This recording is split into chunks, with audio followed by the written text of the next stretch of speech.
Hello, guys. I'm Shane Davis, 20-year comic book veteran. I want to talk a little bit about today the state of the American comics, mainly not the comic book, but just let's talk about the intellectual property, IP. For people who know, like mega corporations own obviously all of Marvel, and the other side of the mega corporation owns all of DC.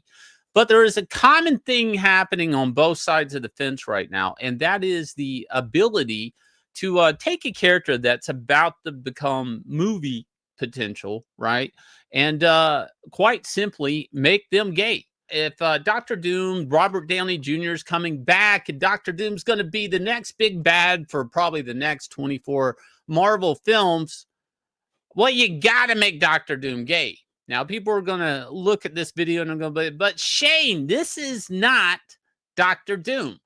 This is Dr. Doom's son, which I didn't even really know. And I guess people are going to call me a fake fan, but his name is Christoph, I guess. Doom's son, Christoph Doom, I guess, Christoph. Whatever, I don't care. You know, I'm a big Marvel fan. Am I keeping up with it today? Not so much, probably because of stuff like this. Now, people are going to go, but you're a bigot. No, I'm not. This is lazy. This is lazy creative comics right here. The artwork's lazy. The execution's lazy. And you basically want a safe, way of making Dr. Doom gay, but arguably not making Dr. Doom gay because it is a variant of Dr. Doom. It is not a unique character. It is a son of Dr. Doom or another multiverse dimension character or something like that.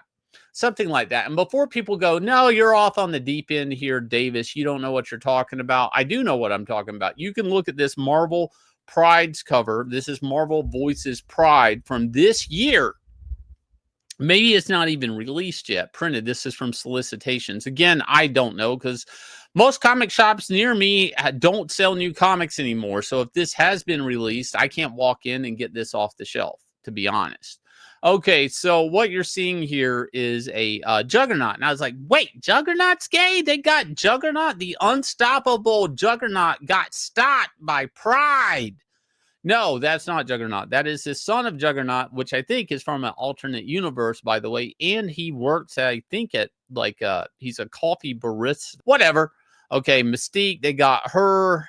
I think she was known to be gay, though. Iceman, of course. You know, we got Gwenpool up there in the corner, a variant of Deadpool, a variant of Captain America. You see how it's not Steve Rogers is gay. We made a new character, made him gay and homeless. It's not Juggernaut gay. We made a new version of Juggernaut and made him gay. You know, oh, that Spider-Man in the background. We made that new version of Spider-Man, and guess what? Made them gay. This is like the corporate safe spot from outrage of Iceman and things like that, turning heterosexual characters, historically heterosexual, even womanizing to a point, characters, and forcing them to be gay and abandoning readership and just slapping everybody in the face who's ever bought money or paid or invested in these characters in any form, way, or fashion. And, so now the corporate thing is to just say, there's a variant of that character. We're going to play it safe. And I'm going to, hear me out. I'm going to play it safe. And we're going to have a variant of that cover decide to suck, or eat. And then you're going to be like, it's okay because it's technically not them. So you don't have to abandon the IP. If you had a Superman symbol tattooed on your shoulder, don't worry about it because technically Clark Kent Superman is still heterosexual. In case in point, DC Comics had taken a character called Jonathan Kent and they aged him up.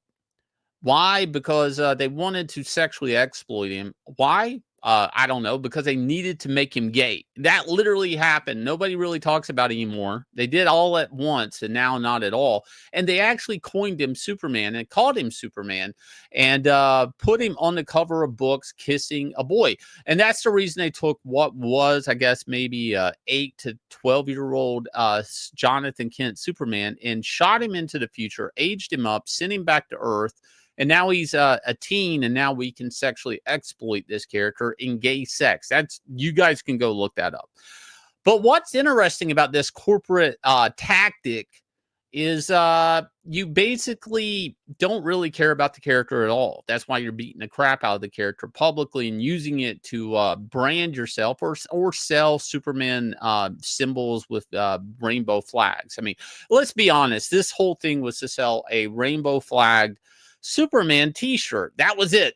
That was it. That is why this happened. I don't care. Somebody go argue me, Tom Taylor, whoever, that there was a story that this needed to happen. All these events happened to this character, aging him up and everything, was to sell a Pride Superman flag t-shirt. Now, again, I have no issue really with gay people. I don't. What I do have an issue with is basically pandering and corporate pandering and pandering to intellectual properties that can't defend themselves. They're just owned by these companies. The creators might be long dead that created these characters, or they have no legal rights to these characters whatsoever. So the creators don't even have control over what the direction is happening with these characters at any given point in time. And as far as companies go, that shit can change depending on who's working at the company on how they honor it. Now, in this case, the gay Superman thing was done knowing that they were going to have to rebrand to Superman, and he's coming up for public domain. A lot of reasons they did this, but they were going to do a new movie venture, right, with Superman. So let's make a gay version of Superman. Let's cover all bases. Let's cover all bases, especially if he becomes public domain, because we as DC Comics will own the gay Superman. That's ours, not yours. That's ours. While all you guys are out here making your own Superman comics, we will own the gay Superman. I know that sounds stupid, right? But legally, that would hold true. They would own the gay Superman. With that said, they didn't change the race. I was surprised on that because they could have gotten two birds with one stone there.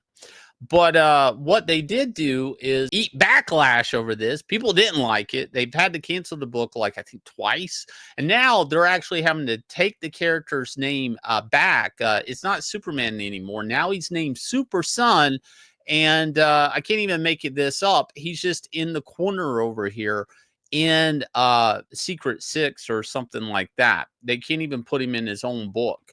He can't even sell his own book. You have to sell him with a bunch of other more DC characters. Maybe Deadshot is the biggest character in the book. Maybe Harley Quinn if she jumps in. And you have to rip the cape right off of him, change his color palette, get rid of the blue, and I guess make the S as unrecognizable as a Superman S shield as possible. You have to squint your eyes to even see the fucking S. And I've never seen for creating a gay character, I have never seen a more haphazard, lazy thing. Okay, creatively, you're just yanking a brand that already exists, right? And you're only doing it not because it's time for the voices to be heard. You're not doing it for that. In this, I really want to marry this to the Doctor Doom thing. You're not doing it because it's important for the community, for the fans, for the voices to be heard. You're doing it for the simple fact this character is getting ready to become in the spotlight of pop culture. You're getting ready to shell out millions of dollars just in advertising the freaking movie. This character is coming back in a big way for the MCU. Doctor Doom.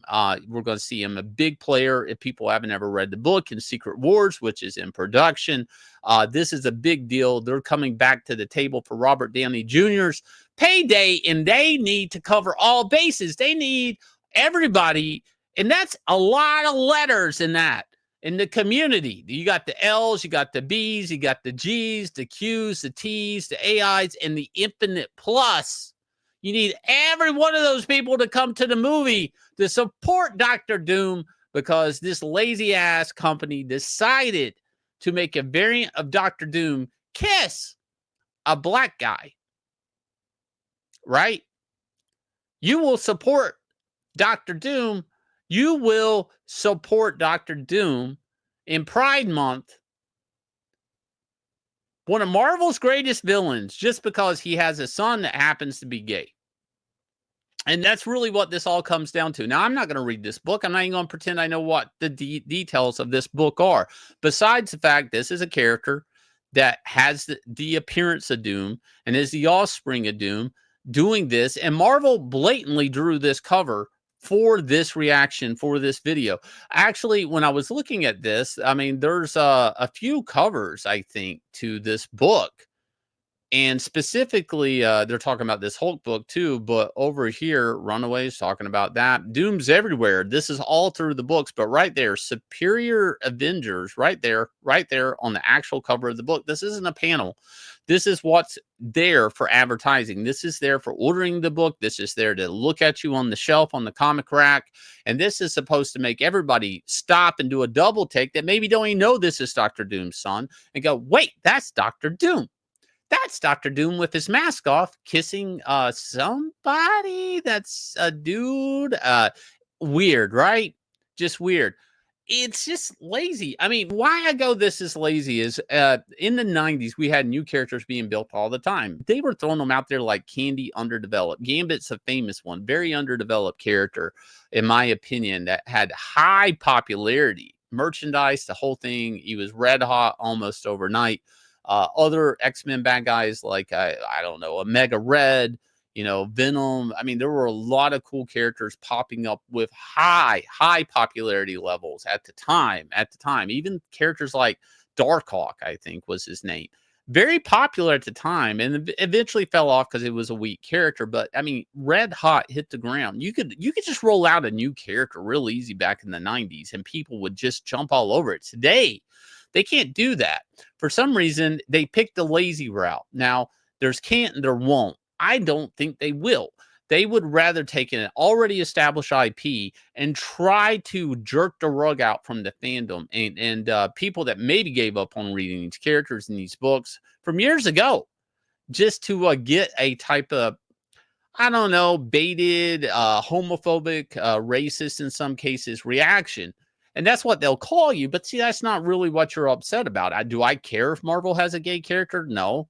I actually don't think that makes or breaks the character, to be honest, because most of the Marvel characters' exploits aren't their sexual exploits. It's actually more of the, their arch villain, their superpowers, their ups and their downs. But they want to make it all about race and sex. And look, most people aren't buying Spider-Man books because Peter Parker is white. You're buying it because Spider-Man is red and blue and he has a really cool suit and he swings around the city and he fights Green Goblin and Venom and he gets the crap beat out of him. And then eventually you care about Peter Parker and his personal life. But the first thing that most people gravitate to Spider-Man is the actual visuals, and you don't even know what race he is. Think about it. The first time you ever saw Spider-Man, you did not know if he was what color he was, probably, unless his costume was ripped up. It's a very weird tactic.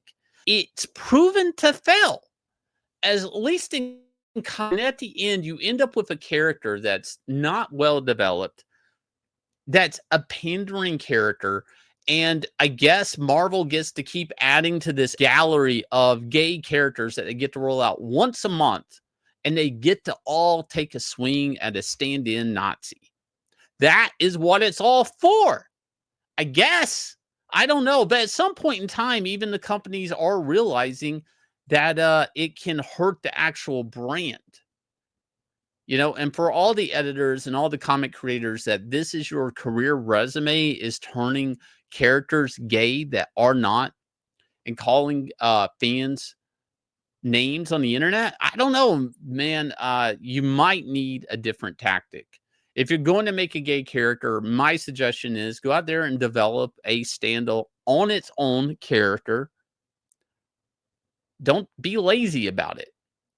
Because when I see like this Dr. Doom thing, I know you don't care. I know nobody really cares at the company about this character or this character being gay. They don't really care. If they really cared, this would be a unique character. This would be a new IP for the company that would be so popular that it could drive its own merchandise one day or its own title. If you guys will hit like, subscribe, ring the bell for notification. Also, go sign up for Anatomic or go to shop 9 Lives Comics and you can buy books online and they ship out next day. We do a book called Inglorious Rex, and we are getting ready to launch Anatomic, our next prequel book. I'll leave you guys with a trailer for our smash hit comic getting ready to launch pretty soon. Please go sign up for it so you will be notified when we go to launch. You will get a lenticular card, some good stuff, discounts, all of that great stuff. Catch you guys again with another video.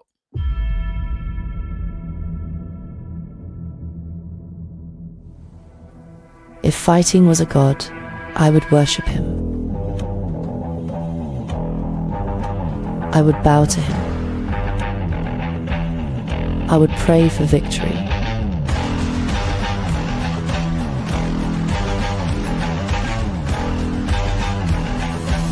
For he only grants opportunities.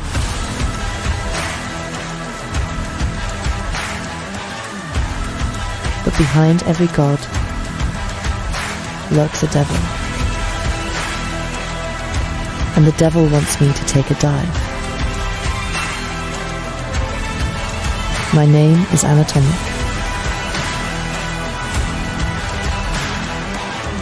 And this is how my legend was made.